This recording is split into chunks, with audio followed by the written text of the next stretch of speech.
Howdy folks, aujourd'hui je voudrais vous parler d'un problème que les communistes et les capitalistes dénoncent tous les deux.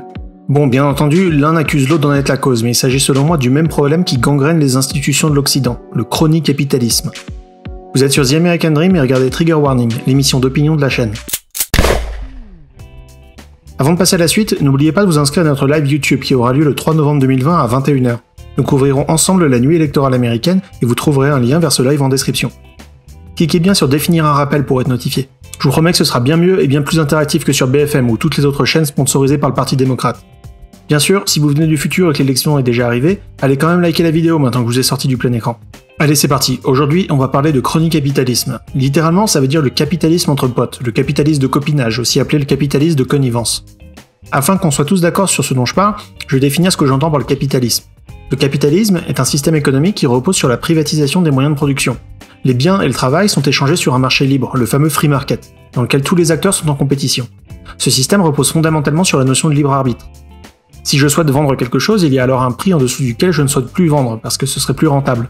Pareil, si j'achète, il y a un prix en dessous duquel je ne souhaite pas aller. Cette dynamique, c'est ce qu'on appelle couramment la loi de l'offre et de la demande.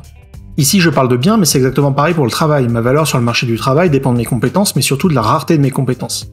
Voilà, j'espère que c'est clair. Ça, c'est pour une définition utopiste. Bien entendu, ce système se traduit en réalité par la création d'entreprises dont la réussite se mesure par la quantité de valeur ajoutée qu'elle arrive à produire chaque année.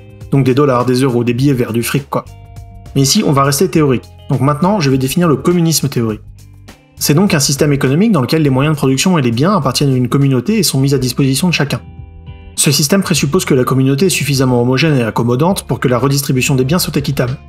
Dans les faits, donc, le communisme implique la création d'un État qui garantit l'équitable accès aux ressources, là où le capitalisme implique la création d'un État qui garantit le droit de propriété et l'accès au libre-échange à chacun. Bon, j'espère n'avoir froissé personne avec mes définitions, mais maintenant on va arrêter d'y aller mollo pour rentrer dans le tas. Ces deux systèmes, communisme et capitalisme, ont un ennemi juré, le copinage à la tête de l'État. Dans le cas du communisme, ça se traduit par une redistribution des biens non équitable, et dans le cas du capitalisme, ça voudrait dire que le marché, ou les décisions de ses acteurs, ne seraient pas totalement libres.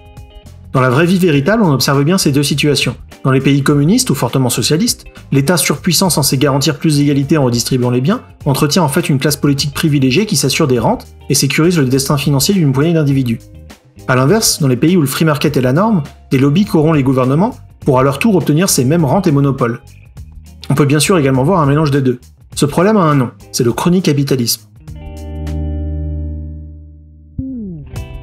Ce capitalisme de copinage utilise l'appareil d'État pour restreindre l'accès à un marché et donc sécuriser un monopole pour les acteurs déjà en place.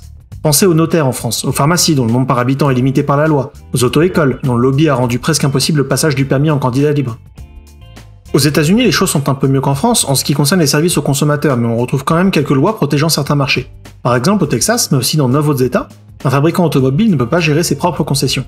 Ces lois ont été créées pour protéger les concessionnaires indépendants, mais elles empêchent une marque comme Tesla, qui vend directement aux consommateurs sans intermédiaire, d'opérer ses propres concessions. Pour l'anecdote, parce que j'ai fait l'expérience, si vous allez dans une concession Tesla au Texas, les employés vont répondre à vos questions sur les voitures, et vont vous assister pour commander votre modèle sur le site internet, et ils ne peuvent pas remplir les papiers à votre place, regarder ce qui va pas sur votre voiture ou faire des offres de reprise. Une entreprise en quête de profit peut donc avoir un intérêt à obtenir des avantages en faisant du lobbying auprès du gouvernement, plutôt qu'à se battre sur les marchés en améliorant l'efficacité de sa production par exemple. Et avant que vous me disiez que le popotage au sommet ne se fait qu'avec les usual suspects, politiques véreux, industrie du tabac, pharmaceutique, pétrole, et habitués de la politique depuis la plus tendre enfance, faisons un tour chez les lobbies progressistes qui utilisent la justice sociale pour maintenir leurs avantages sur le marché. En 2018, aux États-Unis, Amazon annonce que l'entreprise allait désormais rehausser tous les salaires pour avoir un minimum de $15 de l'heure. Pour info aux États-Unis, et on aura sans doute l'occasion d'y revenir dans une vidéo, inscrivez-vous donc, le salaire minimum est fixé à 7,25$ de l'heure par le gouvernement fédéral, mais certains États imposent un minimum plus élevé, comme par exemple en Arizona où il est fixé à $12 de l'heure. En 2018, Amazon, le célèbre distributeur, annonce appliquer un salaire minimum de $15 de l'heure à l'ensemble de ses 800 000 employés. Progrès social alors ? Bon, plutôt un vaste plan de lobbying pour éliminer ses petits concurrents une bonne fois pour toutes. En parallèle de tout ça, Amazon, soutenu par le Parti démocrate et les syndicats, milite au Congrès pour l'augmentation du salaire minimum au niveau fédéral à $15 de l'heure. Amazon, et ses 280 milliards de revenus en 2019, a la trésorerie pour encaisser ce changement. Pour eux, augmenter leurs employés, c'est presque une erreur d'arrondi sur le bilan comptable. Or, pour toutes les autres chaînes et les petits magasins, cette augmentation de salaire minimum sonnerait la fin de leur activité. Pas étonnant donc de voir Amazon dépenser 13 millions par an en lobbying pour augmenter le salaire minimum au niveau national. Ça c'est pour un exemple d'activité de lobbying qui semble une bonne idée au premier abord, mais qui est poussée par des fins politiques. Et ce n'est pas le seul.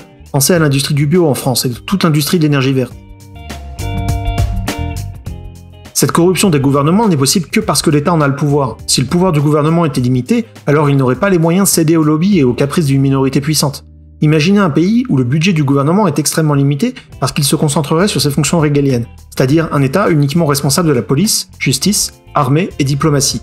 Alors il n'y a plus de budget pour les commissions inutiles, comme les groupes de travail sur la contre-indication médicale à la conduite.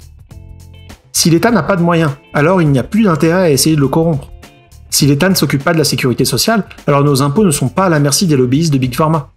Le chronicapitalisme, outil injuste, outil malfaisant d'une classe de privilégiés, cesse d'exister lorsque l'État réduit son périmètre d'influence et laisse les acteurs du free market exprimer leur libre arbitre.